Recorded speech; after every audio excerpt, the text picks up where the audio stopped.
Good evening, everybody, and welcome back to the Celtic Way YouTube channel, X page, and Facebook page as well. My name is Ryan McGinley. Tonight, I am outside Somerset Park, just in my car, about an hour or so, 2 hours or so, after the game between Ayr United and Celtic. It finished a one each draw.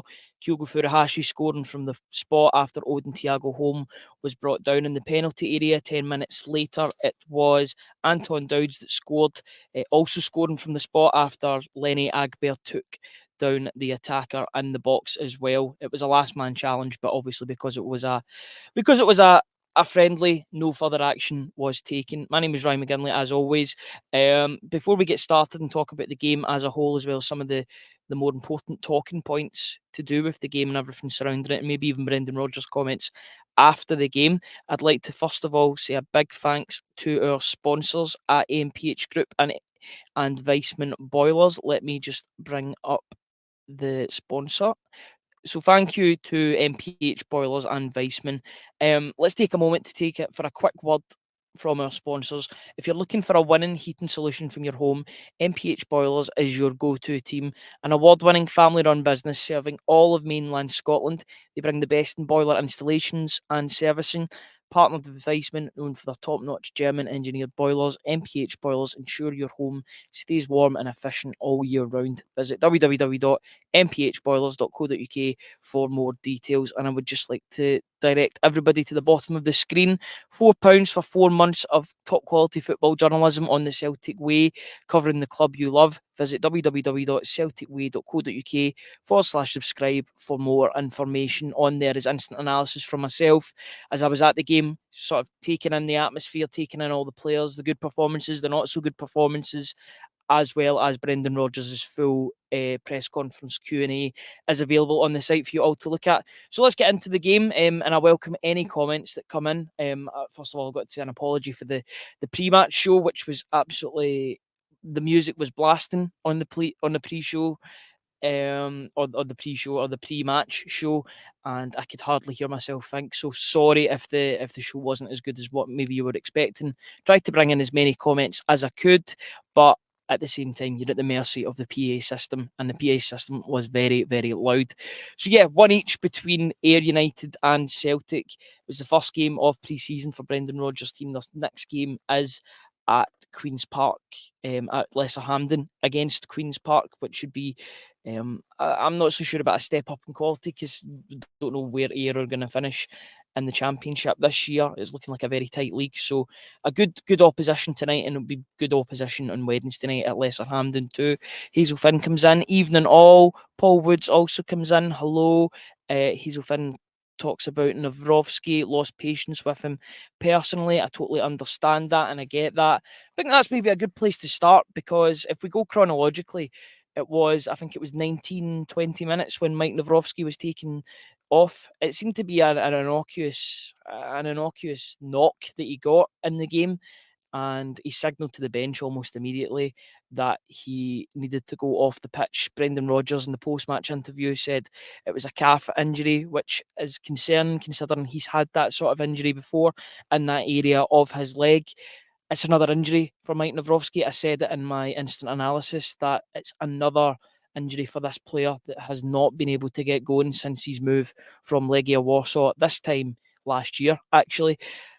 It's disappointing to see him come off. Lenny Agbear came on and I thought looked very shaky for large parts of the game. Stephen Welsh was as solid as you like in the first half, not really putting a foot wrong, to be honest. Neither was Mike Nawrocki, to be honest, but he was taken off after 20 minutes, and it's the same old story with Nawrocki. It means that Celtic probably do need to go into the transfer window and bring in a more reliable defender, injury-wise, or lack of injuries.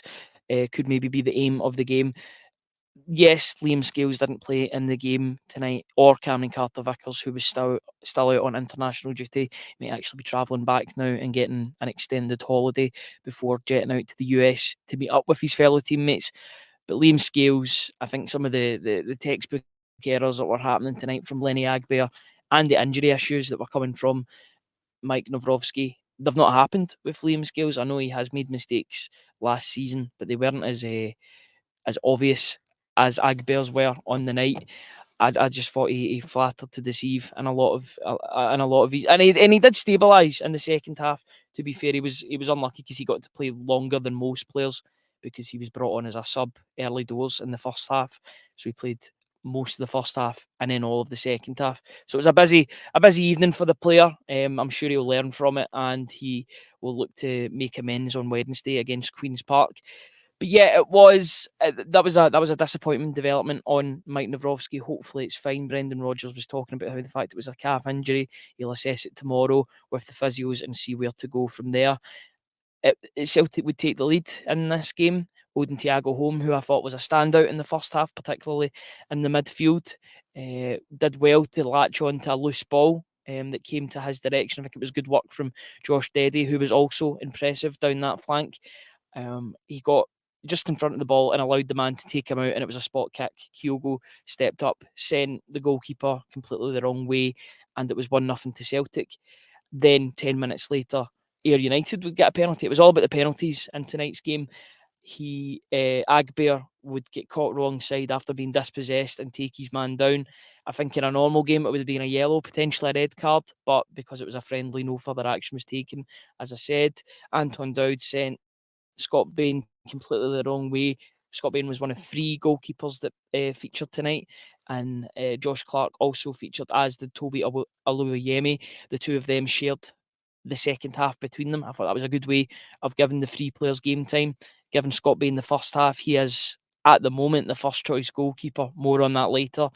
And then Oluwayemi got half of the second half, and then Josh Clark, who got a nice ovation, came on for the second half of the second half. Let me just go into the comments and see what people are saying. Hazel Finn says time to go and get Scott McKenna. Could be an avenue that Celtic go down, although personally I would like them to go for Dara O'Shea. I've spoke to the Burnley journalist and he was very, very impressed by what he's seen last season at Vincent Kompany's former side. 420 somewhere says, good evening all, and young Ryan, thank you very much. I'll take being called young every day of the week. Steve McMahon says, hi guys, hail hail. Amy Carr says, thoughts on the youngsters. Now, I've got to be honest, I thought some of them did better than others. I think Josh Deddy had a really good game. Agbear had a bit of an up and down. Kyle Yuri had a decent game too. I think it was Andrew Kyle was okay in parts. There was some nice moments. Second half, Mitchell Frame didn't really put a foot wrong. Dane Murray I thought was solid. The likes of Colby Donovan and Thomas Hatton certainly didn't do their future prospects any harm. But I think it was the Bosun Lawal show in the second half, if I'm being perfectly honest. I thought he was the standout player of the second half. And that's not to say that he didn't give the ball away, because he did. The first thing that he did on the park was give the ball away to the opposition in a fairly dangerous area. That's what you're going to get with a defensive midfielder. That's why he isn't a central defender, because he will make mistakes and he will take risks on the ball. I think you've seen in that 45-minute cameo, you did see the bad of him and the bits in which he needs to iron out, but you've seen the good in which he can just gallop past people, just jump off people, physically dominant, but very agile too in the midfield. Could be a player that Brendan Rodgers could work with, and it could be a player that he sends out on loan maybe to a higher level League One side or a Championship side, or even closer to home, maybe sends him to a Scottish Premiership side.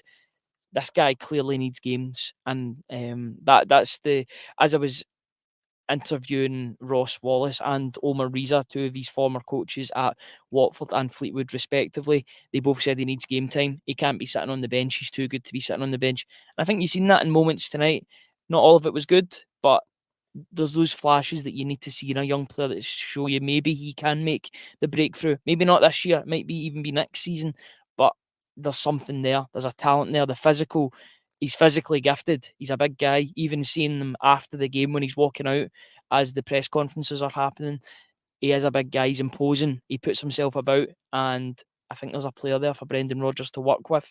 It could be an exciting player in the coming years. Maybe not this season. I hope it is this season.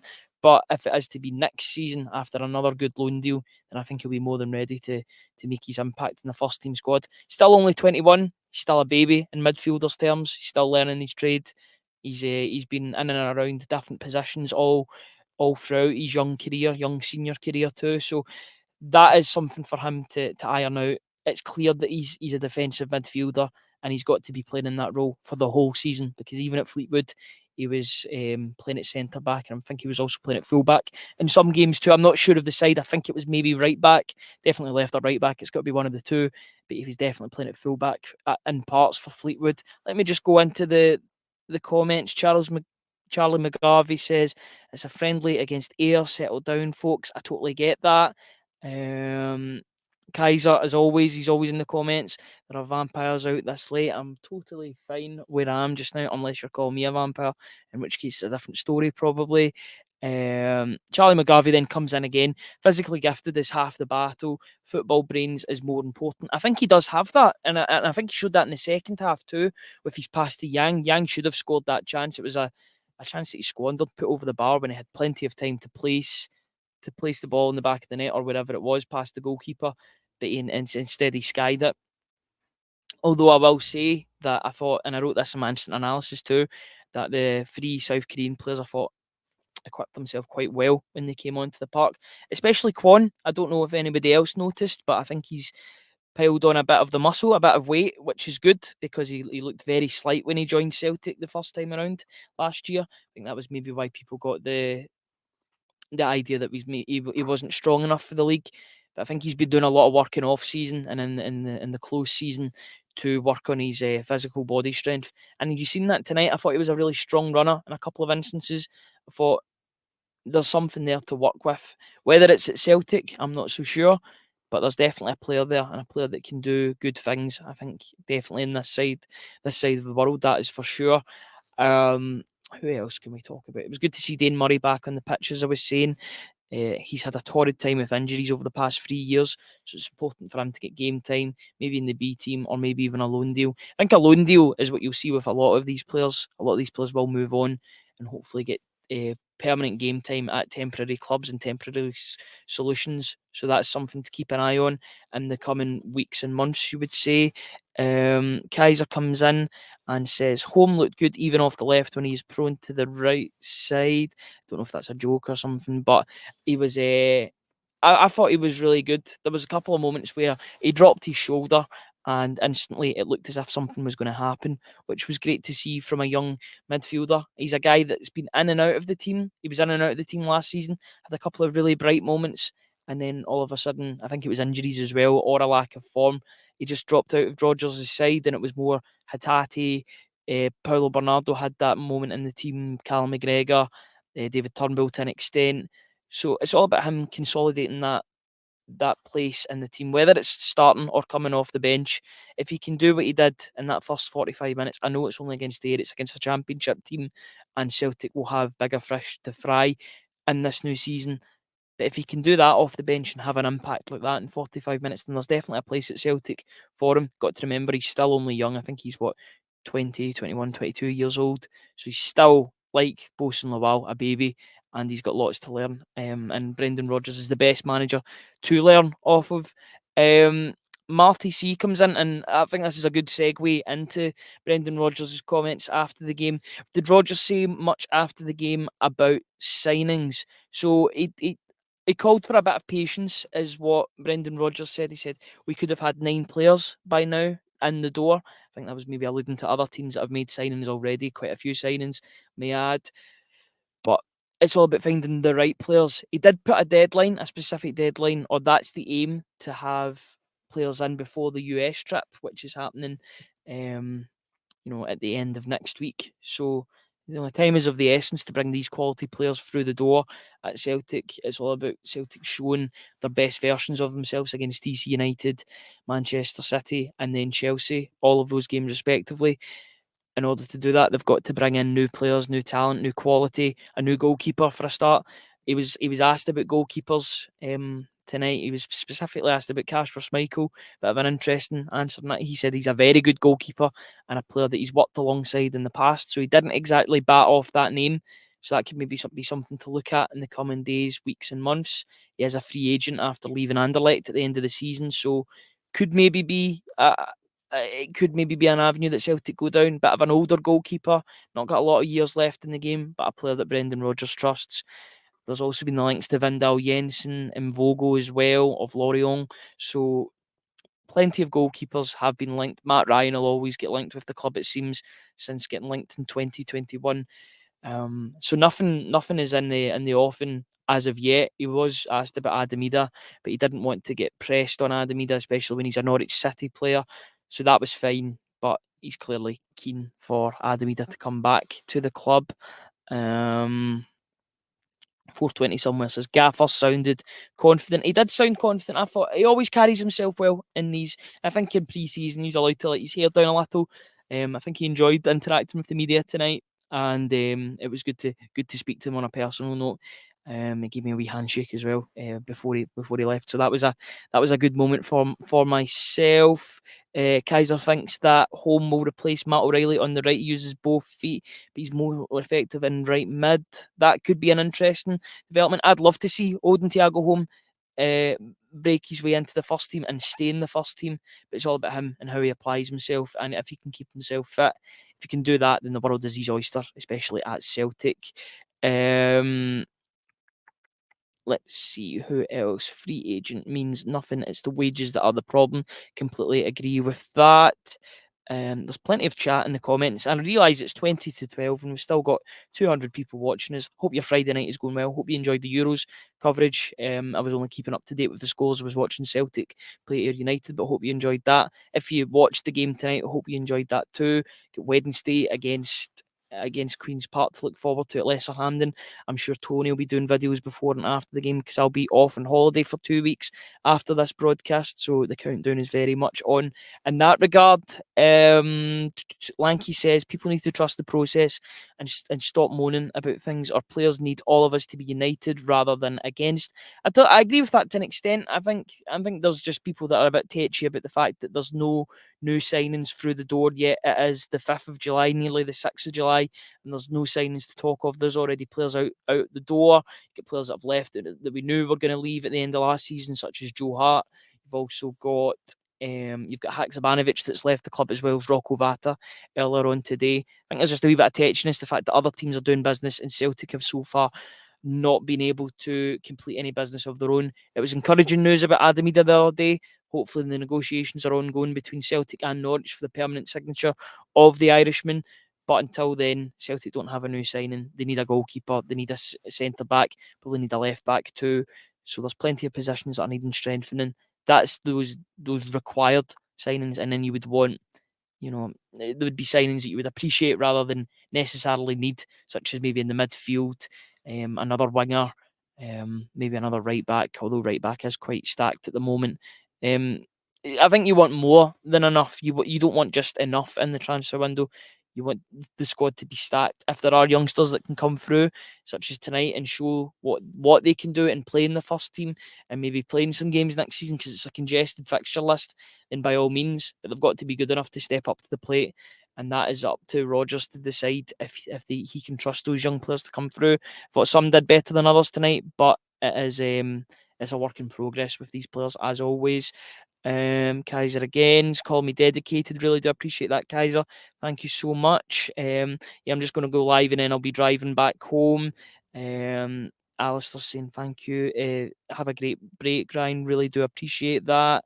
Parkhead boy. Oh, guys, you are all being absolutely lovely to me. I really do appreciate that. Idah must be close, says Alistair Jack. I do agree with that. I think he will be close. I think Liam Scales' chat yesterday with the media, he was saying a lot about Adam Idah, and I know that's his international teammate. It's a player that he's liked to work with in the past, and he's enjoyed working with him at Celtic. But I just think there was so much confidence and compliments about the player that I think maybe he's been briefed that Idah is coming back through the door. He would certainly like him to be back through the door. I think the most important thing, apart from the fact that he's a good player, was that he's good in the dressing room. All the players seem to like him. James Forrest was pictured on holiday with him. That shows you the impact that he's had straight away. You've got Joe Hart was talking him up as well. Cal McGregor was talking him up beforehand too.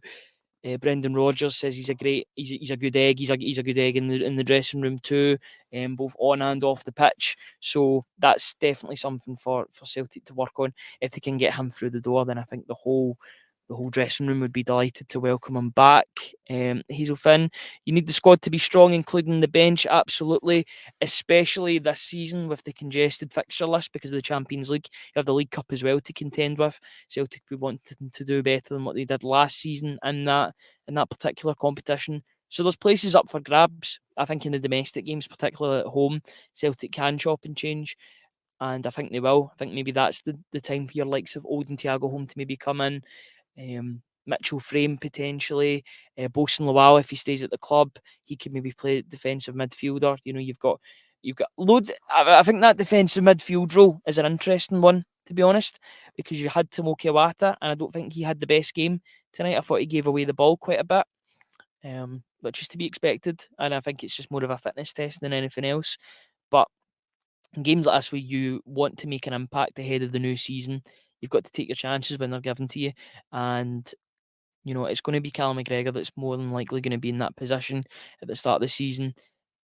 Obviously, Iwata's knocking on the door, so is Bosun Lawal in that defensive midfield role. Was delighted to see him in that role, playing in that position because he's clearly a defensive midfielder and not a centre-back, as has been previously quoted by the club and his international setup too.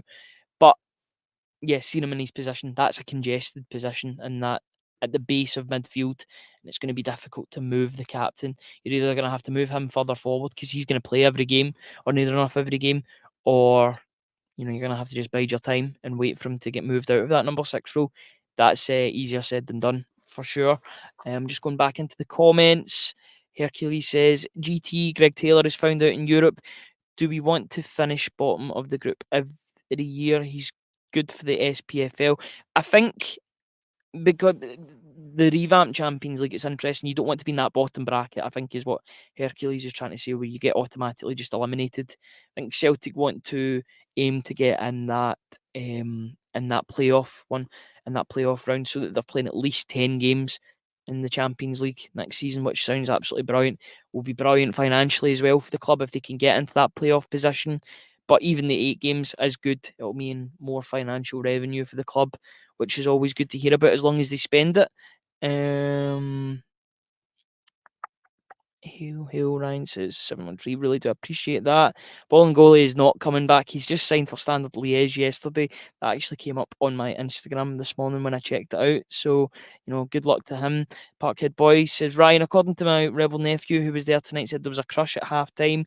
Did I see anything? From where I was in the press box, I didn't see anything, but I know that the Tannoy was going a couple of times asking for the Celtic fans to move over in the North Stand because there was still fans not in the ground yet, and that was 20 minutes into the game.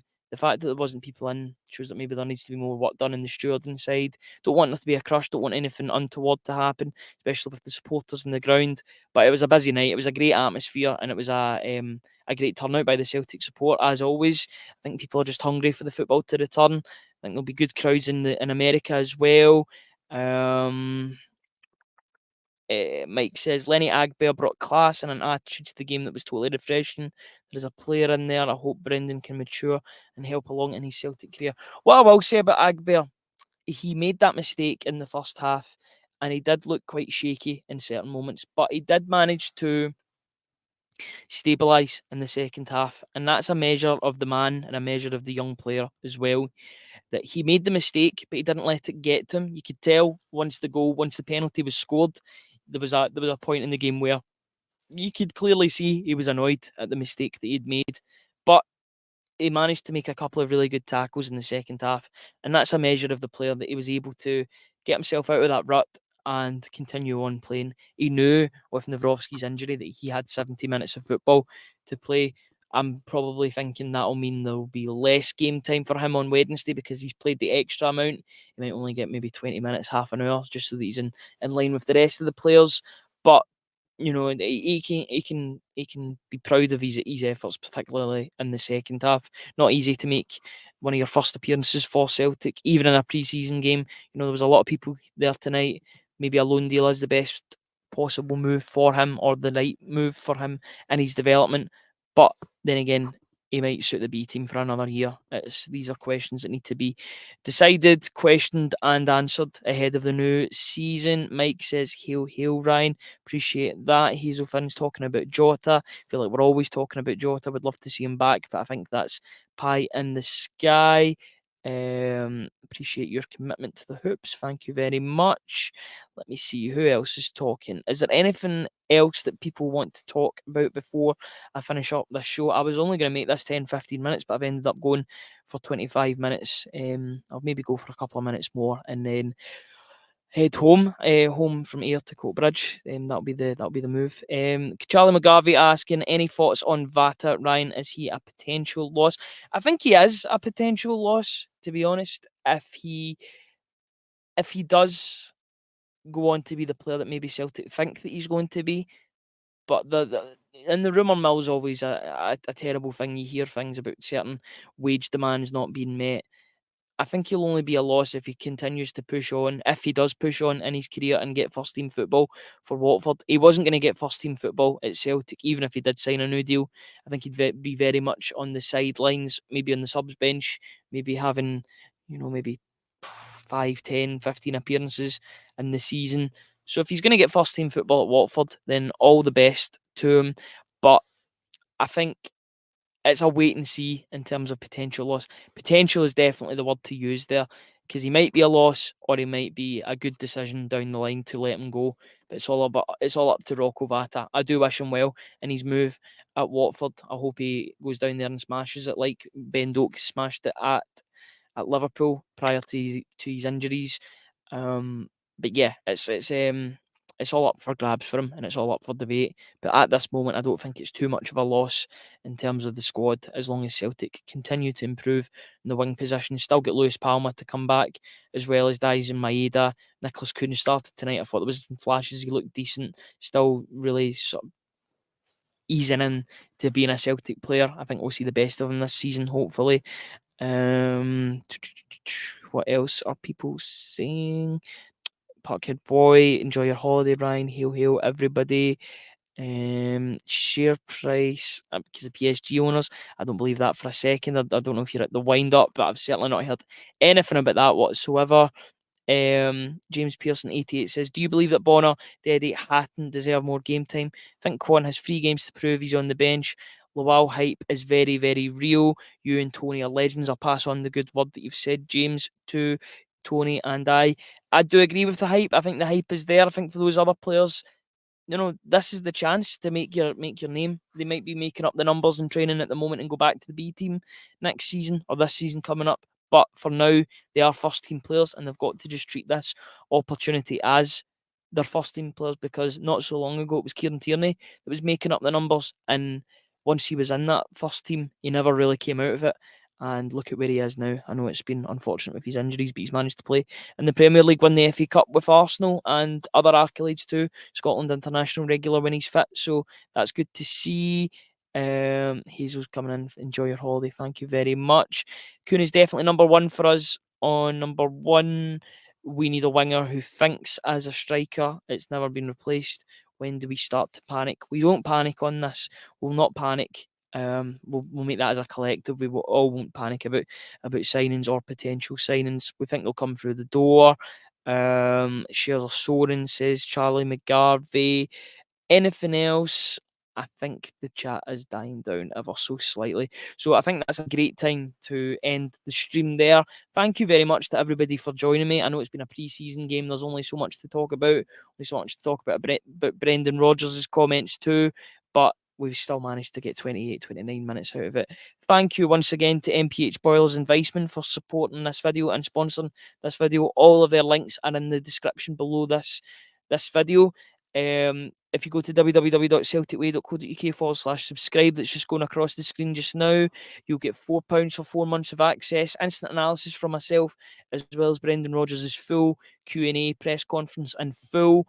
If you want to get a hold of that, then please subscribe to the website and support us. Press that subscribe button on the YouTube channel. It's completely free, and you'll get notified of when people like myself, like Tony, like Joe go live with new videos.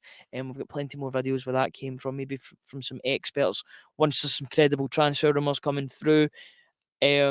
I'll see you all in 2 weeks. That is me off away. Tony will be back on Monday. There should be a video from Stephen Welsh tomorrow night once that embargo has been lifted, what he said after tonight's match. So that'll be on around about 10:30 tomorrow, if you just keep your eyes out for that. I've been Ryan McGinley. Thank you very much. I will see you all in 2 weeks, and enjoy the rest of your weekend. Cheers, guys.